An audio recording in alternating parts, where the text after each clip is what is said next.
मधुबन के बाबा, मधुबन के बाबा मुरली वाले, आपका क्या कहना, आपका क्या कहना। ओम शांति। आज 24 फरवरी 2024 के साकार मधुर महावाक्य हैं।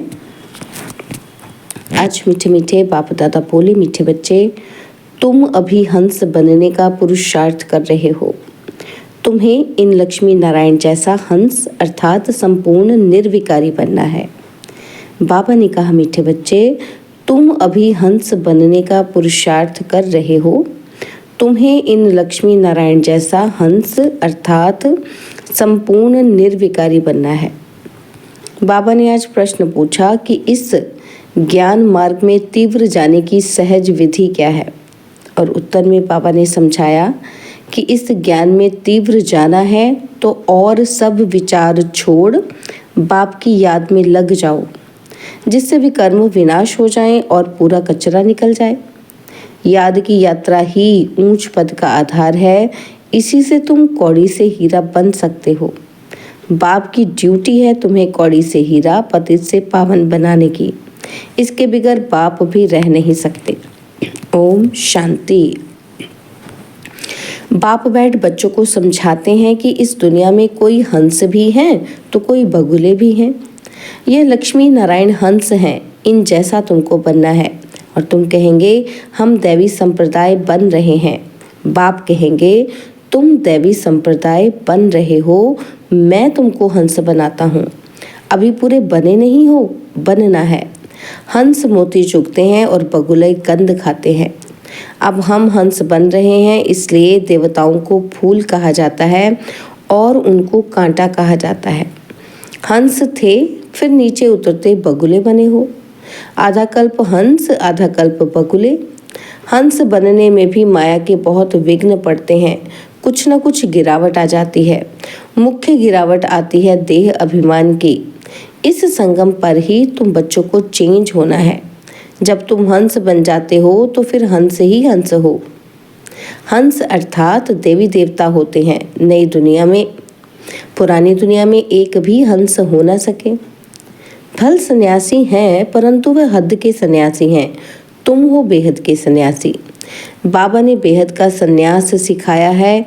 इन देवताओं जैसा सर्वगुण संपन्न और कोई धर्म वाला बनता ही नहीं है।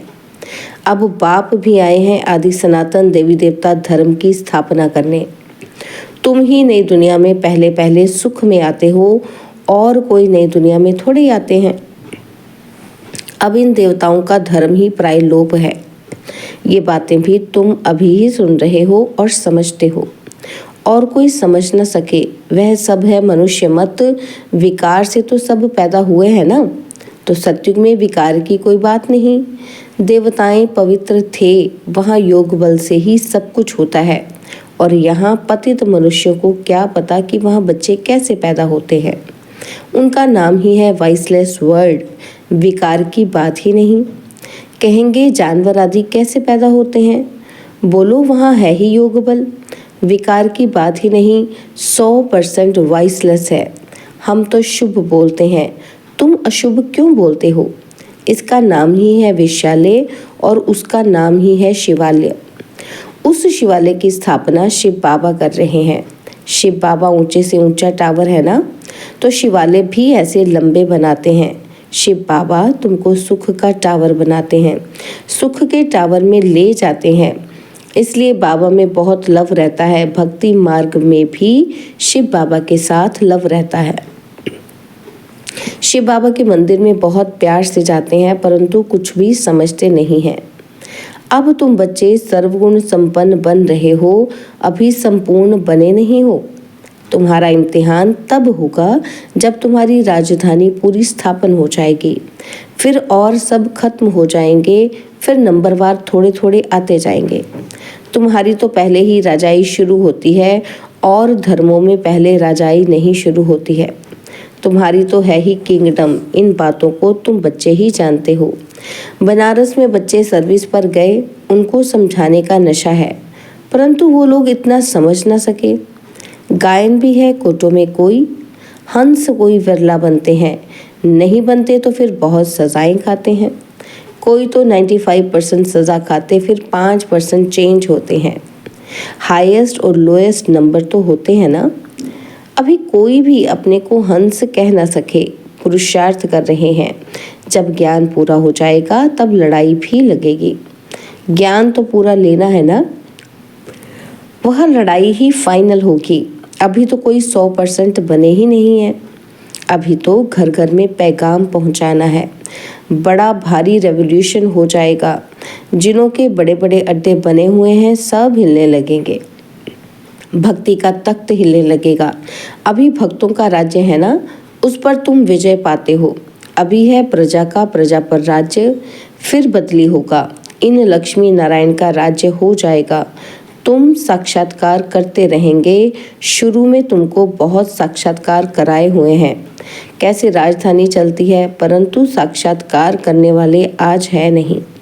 यह भी ड्रामा में जिनका जो पार्ट है वह चलता ही रहता है। इसमें हम किसी की महिमा थोड़ी करेंगे।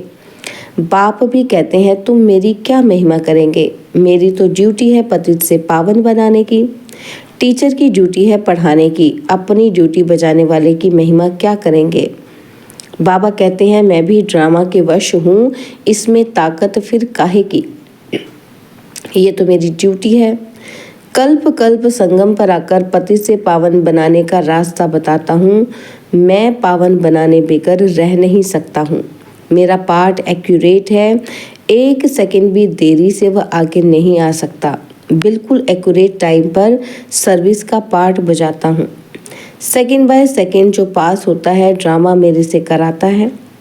मैं परवश हूँ, इसमें महिमा की बात नहीं। मैं कल्प कल्प आता हूँ, मुझे बुलाते ही हैं पतित से पावन बनाने वाले आओ। कितने पतित बन पड़े हैं। एक एक अवगुण छुड़ाने में कितनी मेहनत लगती है। बहुत समय पवित्र रहकर भी फिर चलते चलते माया का थप्पड़ लगने से काला मुंह कर लेते हैं। ये है ही तमो प्रधान दुनिया। माया दुश्मन बहुत सामना करती है। सन्यासी भी जन्म तो विकार से ही लेते हैं। कोई भी ज्योति ज्योत में समाते नहीं, वापस जा नहीं सकते। आत्मा तो अविनाशी है, उसका पार्ट भी अविनाशी है। फिर ज्योति ज्योत में समा कैसे सकती। जितने ढेर मनुष्य हैं उतनी ढेर बातें हैं। वह सब है मनुष्य मत, ईश्वरीय मत है ही एक।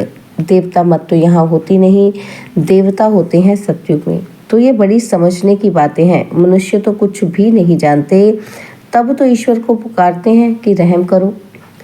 बाप कहते हैं मैं तुमको ऐसा लायक बनाता हूँ जो तुम पूजने लायक बनते हो। अभी थोड़ी पूजने लायक हो, बन रहे हो। तुम जानते हो कि हम ये बनेंगे, फिर भक्ति मार्ग में हमारी ही महिमा होगी, हमारे ही मंदिर बनेंगे। तुमको मालूम है कि चंडिका देवी का भी मेला लगता है। चंडी जो बाप की श्रीमत पर नहीं चलती, फिर भी विश्व को पवित्र बनाने में कुछ ना कुछ मदद तो करती है ना। सेना है ना, तो सजाएं आदि खाकर फिर भी विश्व का मालिक तो बनते ही है ना। यहाँ कोई भील होगा, वह भी कहेगा कि हम भारत के मालिक हैं। आजकल देखो, एक तरफ तो गाते हैं भारत हमारा सबसे ऊंचा देश है, और दूसरी तरफ फिर गाते हैं कि भारत की क्या हालत हो गई है। रक्त खून की नदियां बहती रहती हैं। एक रिकॉर्ड में महिमा तो एक रिकॉर्ड में निंदा। कुछ समझते नहीं हैं। तुमको तो यथार्थ रीति अब बाप समझाते हैं। मनुष्यों को थोड़ी पता है कि इन्हों को भगवान पढ़ाते हैं। कहेंगे वाह, इन्होंने भगवान को टीचर बना रखा है। अरे भगवानुवाच है ना कि मैं तुमको सिर्फ राजाओं का राजा बनाता हूँ। सिर्फ गीता में मनुष्य का नाम डालकर गीता को खंडन कर दिया है। श्री कृष्ण भगवानुवाच, ये तो मनुष्य मत हो गई ना। तो श्री कृष्ण यहाँ कैसे आएंगे? तो श्री कृष्ण यहाँ कैसे आएगा? वह तो सतयुग का प्रिंस था, उनको क्या पड़ी है जो इस पतित दुनिया में आए। बाप को तो तुम बच्चे ही जानते हो, परंतु तुम्हारे में भी बिरला कोई यथार्थ रीति जानते हैं। तुम बच्चों के मुख से सदैव रत्न निकलना चाहिए, पत्थर नहीं। अपने से पूछना है कि हम ऐसे बने हैं। भल चाहते भी हैं हम किचड़े से जल्दी बाहर निकलें, परंतु जल्दी हो ना सके। टाइम लगता है, तुमको बहुत मेहनत करनी पड़ती है। समझाने वालों में भी नंबरवार हैं। युक्ति युक्त समझानी पिछाड़ी की होगी, तब तुम्हारे बाण चलेंगे। तुम जानते हो हमारी पढ़ाई अब चल रही है। पढ़ाने वाला तो एक ही है, सब उनसे पढ़ने वाले हैं। आगे चल तुम लड़ाई ऐसी देखेंगे जो बात मत पूछो। लड़ाई में तो बहुत मरेंगे, फिर इतनी सब आत्माएं कहाँ जाएंगी? क्या इकट्ठी ही जाकर जन्म लेंगी? झाड़ बड़ा होता है, बहुत टालियां पत्ते हो जाते हैं। रोज कितने जन्मते हैं, मरते भी हैं। वापस तो कोई जा नहीं सकते। मनुष्य की वृद्धि होती जाती है। इन रेजगारी बातों में जाने से पहले बाप को याद करे, जिससे विकर्म विनाश हो और किचड़ा निकल जाए। फिर है दूसरी बात, तुम इसका कोई विचार न करो, पहले अपना पुरुषार्थ करो जो ऐसा बन सको। मुख्य है याद की यात्रा और सबको पैगाम देना है। पैगंबर एक ही है। धर्म स्थापक को भी पैगंबर व प्रिसेप्टर नहीं कह सकते। सदगति दाता एक ही सतगुरु है। बाकी तो भक्ति मार्ग में मनुष्य कुछ न कुछ सुधरते हैं, कोई न कोई दान भी करते हैं। तीर्थों पर जाते हैं तो कुछ न कुछ दान दे आते हैं। तो ये तो तुम जानते हो कि इस अंतिम जन्म में बाप हमको हीरे जैसा बनाते हैं। इसको ही अमूल्य जीवन कहा जाता है, परंतु इतना पुरुषार्थ करना पड़े। तुम कहेंगे हमारा कोई दोष नहीं है। अरे मैं आया हूँ गुलगुल बनाने, तो तुम क्यों नहीं बनते हो? मेरी तो ड्यूटी है पावन बनाने की, तो तुम क्यों नहीं पुरुषार्थ करते हो? पुरुषार्थ कराने वाला बाप तो मिला है। इन लक्ष्मी नारायण को ऐसा किसने बनाया? दुनिया थोड़ी जानती है। बाप आते ही हैं संगम पर। अभी तुम्हारी बातों को कोई समझते नहीं है। आगे चलकर जब तुम्हारे पास बहुत आएंगे तो उनकी ग्राहकी टूट पड़ेगी। बाप कहते हैं, इन वेद शास्त्रों का सार मैं सुनाता हूँ। ढेर के ढेर गुरु हैं, सब भक्ति मार्ग के। सत्युग में सब पावन थे, फिर पतित बने। अब बाप आकर तुम्हें बेहद का संन्यास कराते हैं, क्योंकि ये पुरानी दुनिया खत्म होने वाली है। इसलिए बाप कहते हैं, कब्रिस्तान से बुद्धि निकाल, मुझ बाप को याद करो तो विकर्म विनाश होंगे। अब कयामत का समय है, सबका हिसाब किताब चुकतू होने वाला है। सारी दुनिया की जो आत्माएं हैं उनमें सारा पाठ भरा हुआ है। आत्मा शरीर धारण कर पाठ बजाती है, तो आत्मा भी अविनाशी है, पाठ भी अविनाशी है। इसमें कोई फर्क पड़ नहीं सकता, हूबहू रिपीट होता ही रहता है। ये बहुत बड़ा बेहद का ड्रामा है। नंबरवार तो होते ही हैं, कोई रूहानी सर्विस करने वाले, कोई स्थूल सर्विस करने वाले। कोई कहते हैं बाबा हम आपका ड्राइवर बने तो वहाँ भी विमान का मालिक बन जाएंगे। आज के लोग, बड़े लोग समझते हैं अभी तो हमारे लिए स्वर्ग है, बड़े बड़े महल हैं, विमान हैं। बाप कहते हैं ये सब है आर्टिफिशियल, इनको माया का पॉम्प कहा जाता है। क्या क्या सीखते रहते हैं, जहाज आदि बनाते हैं। अब ये जहाज आदि वहाँ काम में थोड़ी आएंगे। बॉम्ब्स बनाते हैं, ये थोड़ी वहाँ काम में आएंगे। सुख वाली चीज़ें तो काम में आएंगी, और विनाश होने में साइंस मदद करती है। फिर वो ही साइंस तुमको नई दुनिया बनाने में भी मदद देगी। ये ड्रामा बड़ा वंडरफुल बना हुआ है। अच्छा, मीठे मीठे सिकिलते बच्चों प्रति माता पिता, बाप दादा का याद प्यार और गुड मॉर्निंग। रूहानी बाप की रूहानी बच्चों को नमस्ते। हम रूहानी बच्चों की रूहानी बाप दादाजी को दिलवा जान सिकवा प्रेम से नमस्ते। ओम शांति। प्यारे बाबा, मीठे बाबा, मेरे बाबा, शुक्रिया बाबा, शुक्रिया बाबा, शुक्रिया। धारणा के लिए मुख्य सार है। पहला पॉइंट है, इस कयामत के समय पुरानी दुनिया से बेहद का संन्यास करना है। इस कब्रिस्तान से बुद्धि निकाल देनी है। याद में रहकर सब पुराने हिसाब किताब चुकतू करने हैं। और दूसरा पॉइंट है, मुख से सदैव ज्ञान रत्न निकालने हैं, पत्थर नहीं। पूरा पूरा हंस बनना है। कांटों को फूल बनाने की सेवा करनी है। बाबा ने आज वरदान दिया, सेवा के साथ साथ बेहद के वैराग्य वृत्ति की साधना को इमर्ज करने वाले सफलता मूर्त भव। सेवा के साथ साथ बेहद के वैराग्य वृत्ति की साधना को इमर्ज करने वाले सफलता मूर्त भव। सेवा से खुशी व शक्ति मिलती है, लेकिन सेवा में ही वैराग्य वृत्ति भी खत्म हो जाती है। इसलिए अपने अंदर वैराग्य वृत्ति को जगाओ। जैसे सेवा के प्लान को प्रैक्टिकल में इमर्ज करते हो तब सफलता मिलती है, ऐसे अभी बेहद के वैराग्य वृत्ति को इमर्ज करो। चाहे कितने भी साधन प्राप्त हो, लेकिन बेहद के वैराग्य वृत्ति की साधना मर्ज नहीं हो। साधन और साधना का बैलेंस हो तब सफलता मूर्त बनेंगे। स्लोगन है, असंभव को संभव बनाना ही परमात्मा प्यार की निशानी है। असंभव को संभव बनाना ही परमात्मा प्यार की निशानी है। ओम शांति।